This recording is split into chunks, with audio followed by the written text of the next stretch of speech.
Ahora, bueno, yo decía, yo no me escucho. Como ya sabéis, cada jornada, las últimas ediciones, cogemos a un literato que ha usado o ha querido plasmar el andaluz en su obra literaria, por escrito. Cuando se planteó lo de hacerlo en Huelva, pues había varias opciones. Una de ellas podría haber sido perfectamente, y de hecho ya lo hemos hecho en homenaje a Juan Ramón Jiménez, que utiliza, aunque poco, pero utiliza el andaluz en su obra, sobre todo Platero y yo, que como ha explicado el ponente o el conferenciante. Otro podría haber sido Muñoz y Pavón, que también tiene varias novelas que utiliza el andaluz. Otro podría haber sido Manuel Nogales, otro también Manuel Ciuró. O sea, hay varios personajes que yo tengo recogidos en el libro ese de la literatura andaluz que han usado o han plasmado el andaluz en su obra. Más o menos cantidad, porque la mayoría lo utilizan poco, pero bueno. Pero resulta que había uno que nació en Ayamonte, y es este hombre, Pedro Barragán Montemayor. Este hombre nació en Ayamonte, lo que pasa es porque era hijo de un burgalés que estaba destinado aquí como funcionario de aduana y se llamaba Ceferino Barragán Lobo, y se casó con una ayamontina que se llamaba Concepción Montemayor y Virués de Segovia. Hemos intentado ver quién era esta mujer, pero se ve que no se sabe muy bien quién era. Pero bueno, los cronistas oficiales dicen que nació en Ayamonte. Lo que pasa es que de chiquitillo su padre fue destinado primero a Barcelona, luego a Cartagena, luego a Águila, en Garrucha, y luego terminó en Salobreña y Motril. O sea que de chiquitillo se movió por varios sitios. Estando en Salobreña y Motril, tuvo varios años, le pilló la juventud y entonces estudió Bellas Artes, porque de chiquitillo tenía mucha afición por la pintura, y allí en Granada estudió Bellas Artes. Allí tuvo como maestro a José de la Rocha, y en Granada había un pintor muy famoso que se llamaba Rodríguez Acosta, otro que se llamaba López Mezquita, que tenía mucha relación con ellos. Luego su formación pictórica siguió en Madrid, con un pintor también muy conocido de la época, que se llama Cecilio Pla, y terminó en Italia también, en varias academias italianas, en Roma, en Florencia, en Venecia. O sea que en realidad su afición era la pictórica.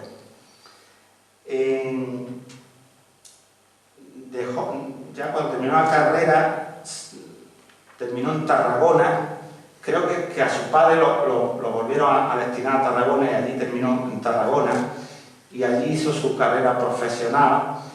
Allí fue secretario de la Comisión de Monumentos de Tarragona, y también estuvo una época en Barcelona ciudad, donde fue secretario del Círculo de Bellas Artes de Barcelona. O sea que era un buen crítico pictórico, y dada su formación, pues terminó trabajando relacionado con el tema.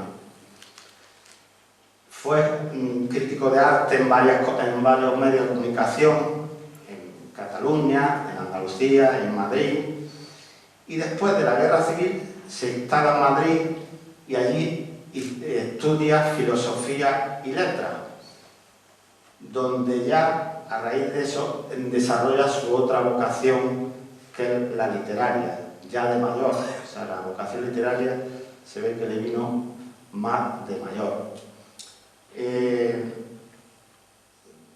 Que sepamos, como novela larga solo escribió una que se llama Zafarí, que es esta que yo encontré por ahí en internet, y vi que podía ser, pues ponía Zafarí, y el subtítulo es Novela de costumbre granadina.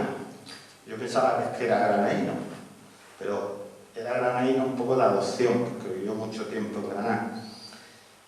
Un amigo suyo, se llama Fernández Almagro, que era historiador y crítico literario, el que le hizo el prólogo de la obra y el que da alguna reseña biográfica. Luego, después de haberlo recogido, he visto que alguien ha metido en internet más reseñas de él, creo que han hecho una tesis doctoral sobre él también, y he recogido algunos datos biográficos más de él. Lo que nos interesa de él es eso, la plasmación que hace del andaluz en su obra. Yo la que conozco solo es esta. Tiene otras novelas cortas, como La saeta contra el muro o Flor de Ribera, por eso no sé si en esa utiliza también el andaluz, pero como en esta lo recogía, pues yo lo recojo en mi libro. La novela está ambientada en la ciudad de Zafarí. El nombre Zafarí es un nombre inventado, no se sabe muy bien. Se cree, yo he leído la tesis doctoral que ahora he leído sobre él un poco, que él recoge ese nombre porque de la zafra, de la caña, la zafra era la recolección de la caña de azúcar, pues se ve que él deriva ese nombre, bueno, pero es una teoría. La cuestión es que el nombre Zafarí no es un nombre de una ciudad real, es imaginaria, pero en realidad, cuando ves lo que está hablando, se está refiriendo a la ciudad de Motril, en Granada, que él conocía muy bien porque había vivido varios años allí de joven y había vivido también algún año al lado, en Salobreña. Yo lo que me llamó la atención es que el prologuista dice que utiliza determinadas formas dialectales, pero os voy a poner el texto que utiliza él, y él hace sesear a su... ¿Cómo esto? Yo con los dedos, si no tengo... Él hace sesear a muchos de los personajes, y se supone que los personajes son de allí, de la zona de Motril, de la zona de Salobreña, del Valle de Lecrín, de donde yo soy, pues yo soy del Paú. Y para que se vea mejor, bueno, ya está, ya se ve. Pero yo sé que por allí no se cesea. Entonces no me cuadra bien por qué dice o por qué los hace ceseantes a gente de la Alpujarra o gente de esa zona. Pero bueno, entonces yo he puesto ese texto como ejemplo. Utiliza bastante profusamente en todos los diálogos de personajes populares, que son la mayoría, utiliza la grafía andaluza para presentar su forma de hablar. Y en las partes, la mayoría de las partes que está relatando como narrador, no utiliza la grafía, utiliza el castellano, la grafía normativa, pero introduce muchas palabras andaluzas y las pone en cursiva. Cuando él ve que es una palabra andaluza, la pone en cursiva. Por ejemplo, con el josino o las hachuelas bajo el brazo o el asaón de gancho sobre el hombro pasaban los peones camino de la monta. Entonces, josino, hachuela o asaón o monta los pone en cursiva porque él es consciente de que son palabras andaluzas y en el diccionario no se escriben así. Pero los diálogos, como vemos aquí algún ejemplo, sí que utiliza todo prácticamente con grafía andaluza a su manera. O sea, cuando hablamos de los autores como Juan Ramón Jiménez y todos los autores que han escrito algo en andaluz, cada uno lo ha hecho a su entender. O sea, ¿por qué? Porque no había una norma ortográfica que ellos les valiera o que conocieran. Entonces, ellos mismos se montan su forma de hacerlo. Lo que pasa es que desgraciadamente hubo una oportunidad a finales del siglo XIX de haber tenido una norma ortográfica y no cuajó, y por eso pues todos estos han ido a su forma de entender. Pero si vemos aquí, por ejemplo, una de las opciones del plural utiliza la H final, brigones, más que brigones. Luego utiliza la J como H espiral, que todos sabéis, porque es el jejeo un poco, o sea, representa el jejeo con la J. No dice, ¿sabes? En mi pueblo se jejea, ¿sabes? Pues él recoge un jejeo, en el pueblo de al lado mío se jejea muchísimo más. En mi pueblo ya se está perdiendo, porque los cultos ya lo dejan porque es vulgar, pero inconscientemente a veces se le oye como jejea. Puedes recoger jejeo este con la J, la pérdida de la D inicial, como en entrar, o no sé, ahí si hacemos un repaso de soluciones ortográficas, aparte del vocabulario, pues podemos verlas. Yo que en lo que yo tenía preparado, que no sé, que se ve que me he equivocado de pendrive y me trae otro, pues sí subrayaba estas cosas, pero bueno, se pueden ver más o menos cómo escribía este hombre. Vamos a bajar un poco, me he ido para atrás, porque ha movido la barra de abajo. no quiero hacer nada de esto. Yo rellenar y firmar documentos no. Yo sin ratón, no sé cómo apañáis los que usáis los dedos, yo no me aclaro. No sé, esto ha salido aquí, yo no he dicho nada.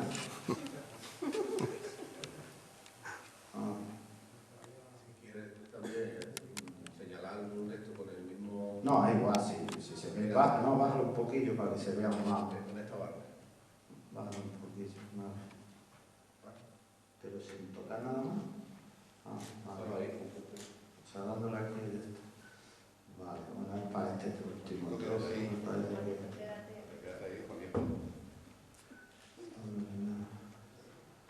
Por ejemplo, este último párrafo, el de abajo de todo, yo desde que nací, se supone que es una cabrera de la Alpujarra. Y una cabrera de la Alpujarra no dice nací. No me cuadra. Por eso digo que no sé por qué lo hace CSA. El chotillo. O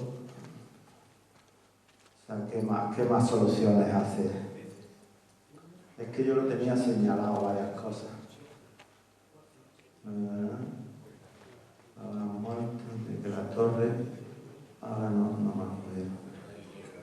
Bueno, el yeísmo, sí, lo refleja también, el yeísmo, además de vocabulario, porque aquí, en este caso, por ejemplo, manchao. Lo que pasa es que tampoco es sistemático, porque a veces los mismos autores que utilizan, o ellos se crean su forma de escribir, luego fallan. O sea, unas veces el plural lo hace con la H y otras veces lo hace con la caída de la vocal, simplemente. En alguna palabra que vi, que también lo había subrayado, lo hace con la caída de la vocal. Luego hay, por ejemplo, ¿cómo se señala? Abajo, en la cuarta por abajo hay Yaya, dice usted Yaya. Jaya, perdón. Pues que usted haya oído hablar. O sea, lo de hablar a lo mejor no suena demasiado fuerte a algunos, pero se dice en los pueblos, ya cada vez menos, no dicen hablar, dicen hablar. Yo hablo, se hace esa H bastante aspirada que en muchos sitios no se hace, pero antes sí que se hacía todavía. Eso se ha perdido bastante, ¿no? Porque no tiene sentido esa J, porque no viene de la F inicial latina tampoco. Y no sé si no sé si había alguna cosa más que tenía que señalar. Es que en el ese que no me traigo sí que tenía varias cosas, pero bueno, más o menos como se ve ahí... Se ve que fosilizan unas contracciones que no también, sí, para allá. Que no utilizan otros. Sí, por ejemplo, si tiene contracciones ya, por ejemplo, para allá, en la cuarta por abajo también, a la derecha, pues le cogieron para allá. De ella también. Hay una que pone casi derribaba, no le pone la D, casi derribaba no D. Sí, bueno, la D inicial se pierde mucho. En sus textos, en la mayoría, la D inicial, hay muchas palabras que la pierden. Y hay otra que he visto que era maere. Dice, lo mismo que su maere. Esto no, a mí no me suena, yo no lo conozco, no sé, a lo mejor él llamar madre, maere, no. Y no hay más nada. Bueno, era lo que ya, me parece que hay otro, ya no hay más texto, ¿no? Es que puse un trozo solo, pero hay muchísimo texto, utiliza bastante, o sea, en todos los diálogos son más o menos así. O sea, que es de las novelas que yo he visto que más andaluz se utiliza. Así como otros autores utilizan solo trozos, o solo a lo mejor hay un personaje de varios que intervienen, salvo los cuentos de Rodríguez Rubí, que están todos en andaluz, no sé si los conocéis, están en internet. Ese sí que utiliza sistemáticamente siempre el andaluz, pero la mayoría de autores utilizan poco el andaluz. Pero este sí que lo utiliza bastante. Entonces yo doy por terminar el homenaje a este hombre como ayamontino, aunque sea desconocido en Ayamonte, que ya saben los ayamontinos que existe un novelista o un principiante novelista porque no le dio tiempo, a los pocos de publicar esta, ya se murió a poco tiempo. Melchor Mauro dice que estaba preparando otra novela, o sea, que la tenía ya prácticamente, a lo mejor sus descendientes, a lo mejor la publican, no lo sé, esperemos que sí. Pero ya tenía una larga, o sea, que no tenía mucha producción, pero está bien, es una novela que está bien, yo me la he leído, en fin, no soy muy lector de novelas, pero está bien.